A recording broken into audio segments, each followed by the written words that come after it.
या अय्युहल्लज़ीना आमनू इन तंसुरुल्लाह यंसुरुकुम व युसब्बित अक़दामकुम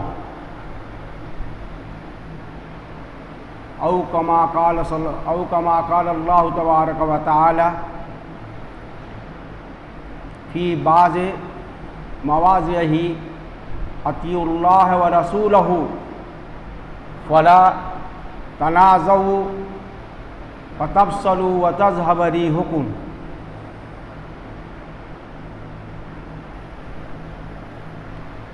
आज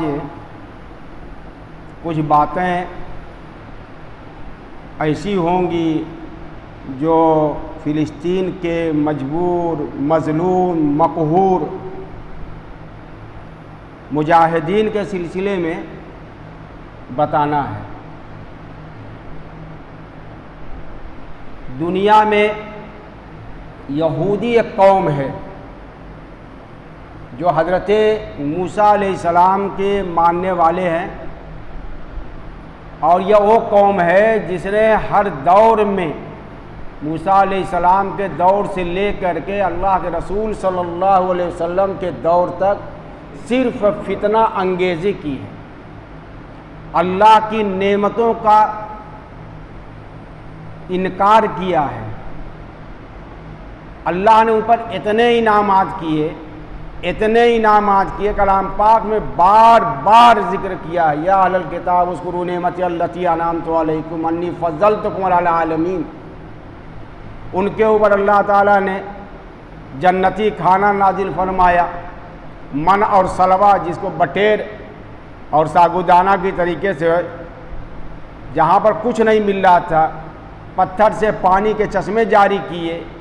कहीं भी जाते थे तो धूप से बचने के लिए उनके सरों पर अल्लाह ताला ने बादल का साया कर दिया था।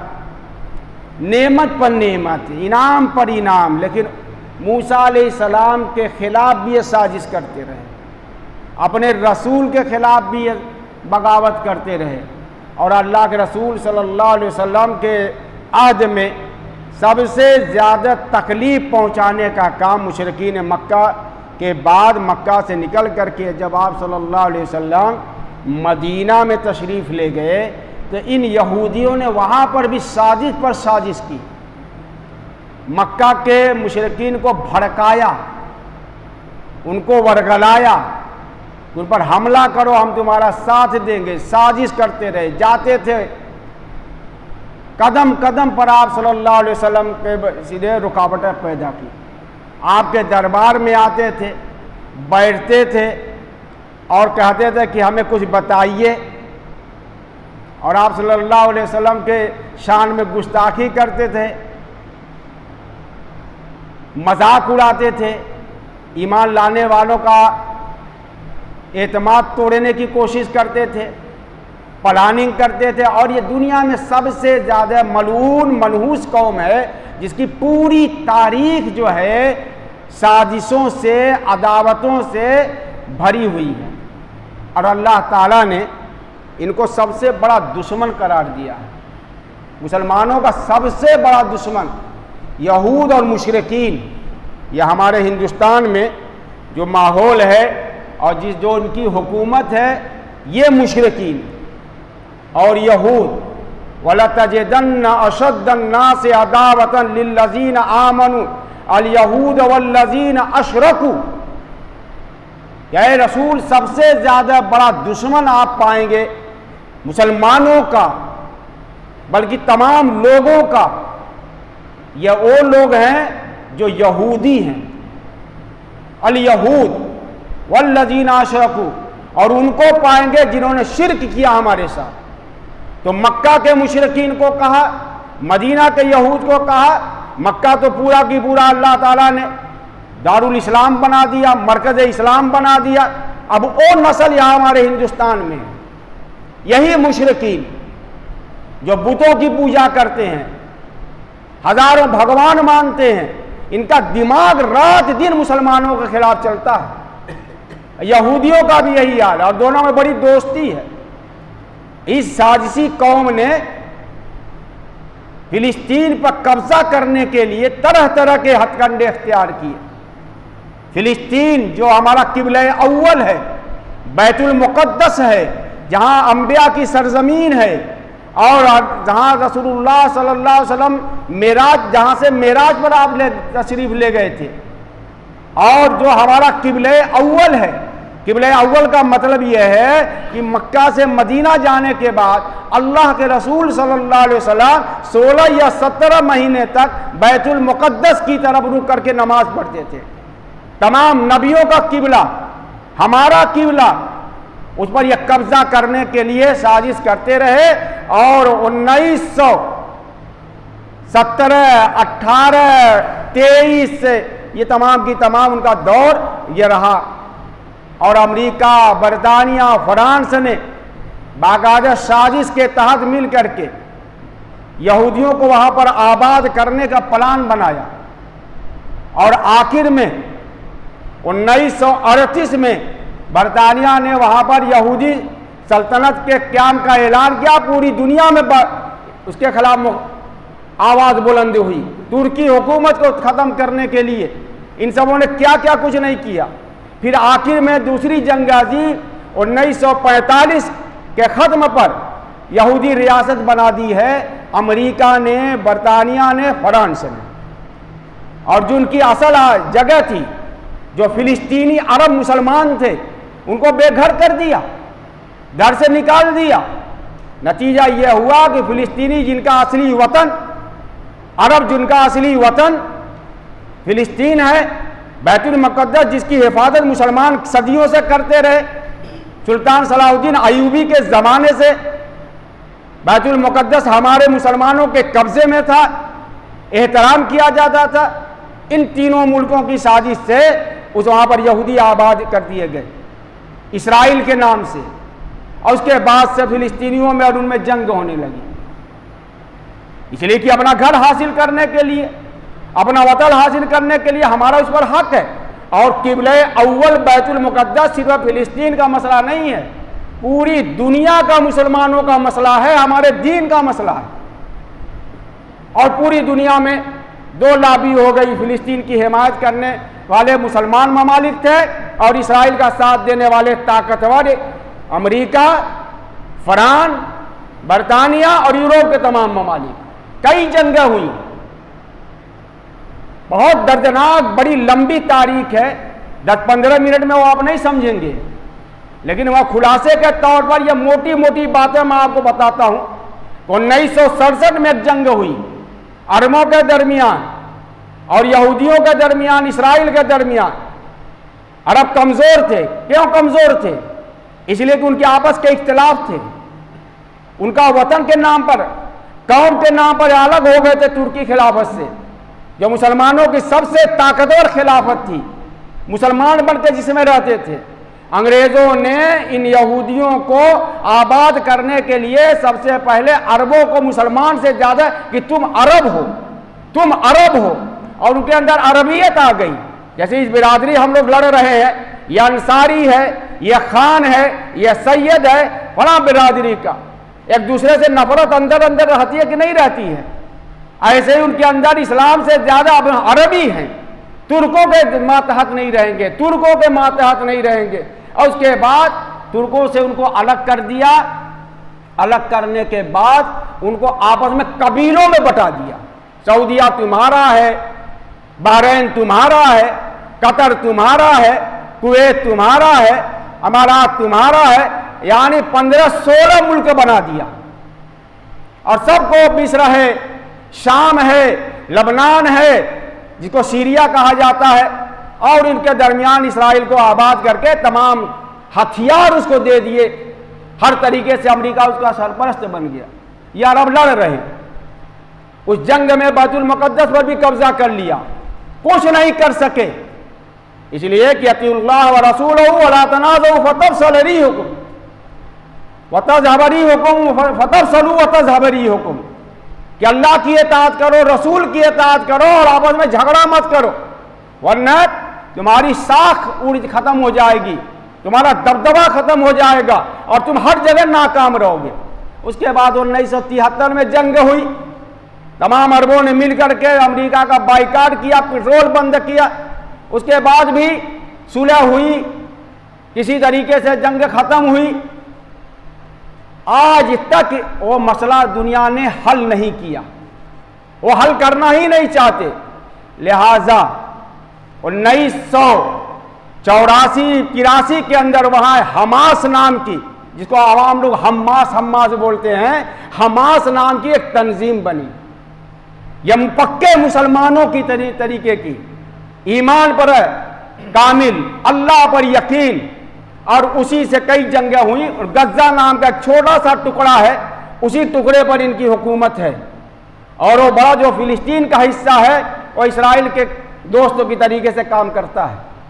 इन हमास वालों ने 7 सितंबर को उनके ऊपर तीसरी मरतबा अटैक किया और इतना जबरदस्त हमला किया कि 5000 मिसाइल एक वक्त में दाग करके इसराइल की कमर तोड़ दी। और ये बता दिया, जिसके बारे में यह समझा जाता था कि इसराइल दुनिया का वो मुल्क है जिसको कोई तोड़ नहीं सकता, जिसको कोई हरा नहीं सकता। दुनिया देखती रह गई। ये बेचारे मुजाहिदीन अल्लाह के लिए लड़ रहे हैं, 70-80 साल से ये जुल्म झेल रहे हैं। अरब ममालिक जिनके पास दौलत है, जिनके पास हर चीज अल्लाह ने दी है नेमत में से, जिसे वह हथियार बना सकते थे, जिसके जरिए मुत्तहिद हो सकते थे, इन बख्तों का हाल यह है कि अपनी पूरी दौलत अमेरिका को दिए हुए हैं और अमेरिका उन्हीं के दौलत से हथियार बनाता, उन्हीं को बेचता भी है। और आज ये मुट्ठी भर नौजवान, मुट्ठी भर आवाम, जिनकी कोई तादाद नहीं, 11-12 लाख की तादाद में ये इसराइल से जंग कर रहे हैं। दुनिया की वो ताकत जिसको सुपर ताकत कहा जा रहा, हर मुसलमान का मसला अल्लाह ताला ने ही बताया है। यहूदी पर कभी भरोसा नहीं करना चाहिए, कभी एतमाद नहीं करना चाहिए। ला तत्तखिजुल यहूद व नसारा औलिया बाज़ुहुम औलिया बाज़, या अय्युहल्लज़ीना आमनू ला तत्तखिजुल यहूद व नसारा औलिया बाज़ुहुम औलिया, यानी उनको दोस्त मत बनाओ। बाज़ुहुम औलिया बाज़, उनमें के बाज के दोस्त हैं। अमेरिका उनका साथ दे रहा है, फ्रांस उनका साथ दे रहा है, बरतानिया उनका साथ दे रहा है। और हमारे भारत की जो पॉलिसी थी, हमेशा फिलिस्तीन के लिए आवाज उठाता था। मौजूदा हुकूमत चूंकि कट्टर मुसलमान मुखालिफ है, इस्लाम मुखालिफ है, हमारे प्रधानमंत्री को न जाने क्या समझ में आया कि इसराइल का साथ दे रहे हैं, जो अपने देश के लिए लड़ रहे हैं, जो अपने वतन के लिए लड़ रहे हैं, जो हमारे क़िबला अव्वल के लिए लड़ रहे हैं, जो हमारे मस्जिद अक्सा के लिए लड़ रहे हैं, जो सरजमीन अंबिया के लिए लड़ रहे हैं, जो अपनी जान की बाजी लगाए हुए हैं, जो तमाम दुनिया के मुसलमानों का मसला है, उन हमास को ये लोग आतंकी कहते हैं। और जो आतंक बर्पा करता है, बच्चों को मारता है, औरतों को मारता है, इसराइल, वो कहते हैं उसको हक हासिल है। और यह मजबूर होकर जब हमला करते तो कहते कि आतंकी हमला हो गया। ऐ मुसलमानों, हम कुछ नहीं करते हिंदुस्तान में रह करके, हमारे पास कोई ताकत नहीं है, हमारे पास कोई कुव्वत नहीं है, लेकिन एक ताकत हमारे कब्जे में है, एक कुव्वत हमारे कब्जे में है, वो है अल्लाह से दिल लगा के दुआ करना। हम उनकी मदद माल से नहीं कर सकते, हम उनकी मदद जान से नहीं कर सकते, लेकिन अल्लाह रब्बुल इज्जत ने फरमाया है उदऊनी अस्तजिब लकुम, मुझे पुकारो मैं तुम्हारी दुआ को कबूल करूंगा। दिल लगा के अल्लाह से दुआएं करना और अपने हालात को दुरुस्त करना, इसलिए कि अल्लाह ताला फरमाते हैं इन तंसुरुल्लाह यंसुरुकुम युसब्बित अक़दामकुम, या अय्युहल्लज़ीना आमनू इन तंसुरुल्लाह यंसुरुकुम व युसब्बित अक़दामकुम, कि अगर तुम अल्लाह की मदद करोगे, अल्लाह तुम्हारी मदद करेगा और तुम्हारे कदमों को जमा देगा। लिहाजा ये दीन का मामला है। अल्लाह की मदद मतलब अल्लाह के दीन की मदद करोगे तो अल्लाह तुम्हारी मदद करेगा, तुम्हारे कदमों को जमाएगा। हमें कुछ पता नहीं है, हमारे नौजवानों को कोई शोर नहीं है। इन बदबख्तों का हाल ये है, नौजवान नस्ल का, ये बैठे बैठे गेम देख रहे हैं, क्रिकेट देख रहे हैं, यहां पर लड़ाई हो रही है। गधों को पता भी नहीं हमारी नई नस्ल को कि इस्लाम पर कितने खतरात मंडरा रहे हैं, मस्जिदें किस तरीके से ढाई जा रही हैं, अस्पतालों पर कैसे कब्जे हो रहे हैं और तोड़ा जा रहा, बम बरसाए जा रहे हैं, लेकिन हमारी नस्ल, हमारे नौजवान या मोबाइल में इनके लिए सबसे बढ़कर के क्रिकेट और गेम और जुआ, इन्हें कोई बताने वाला नहीं है। उनके वालिदैन नहीं जानते, उनके घर वाले नहीं जानते कि इस्लाम पर खतरात हैं। हिंदुस्तान में भी है, बरतानिया में भी है, हर जगह इस्लाम को निशाना बनाया जा रहा है, लेकिन दीन से कोई वाकफियत नहीं, शरीयत से कोई वाकफियत नहीं, ईमान की कोई फिक्र नहीं है। यह हमारा हाल है। सड़कों में देख लीजिए, 10 साल के 12 साल के 12-12 15-15 हजार का मोबाइल लेकर के इन बदबख्तों का हाल यह है कि रात दिन एक गेम में लगे रहते हैं, खेल में लगे रहते हैं, गाना में लगे रहते हैं, क्रिकेट में लगे रहते हैं, फुटबॉल में लगे रहते हैं, नमाज से कोई मतलब नहीं। और अगर नमाज पढ़ने भी जाते हैं ये बदबख्त हैं तो जुमा की नमाज दो पढ़ के गधों के तरीके से भागते हैं, गधों के तरीके से मस्जिदों से भागते हैं। हमारी मस्जिदों को वीरान किया जा रहा है, मस्जिदें बर्बाद की जा रही है, लेकिन हमारे नौजवान, हमारी कौम, हमारे मुसलमान इतना बदबख्त है, इतना बदबख्त बन चुका है कि जुमा की नमाज भी हफ्ते में पढ़ने के लिए आता है तो मस्जिदों में 2 रकात पढ़ के गधों की तरीके से भागता है।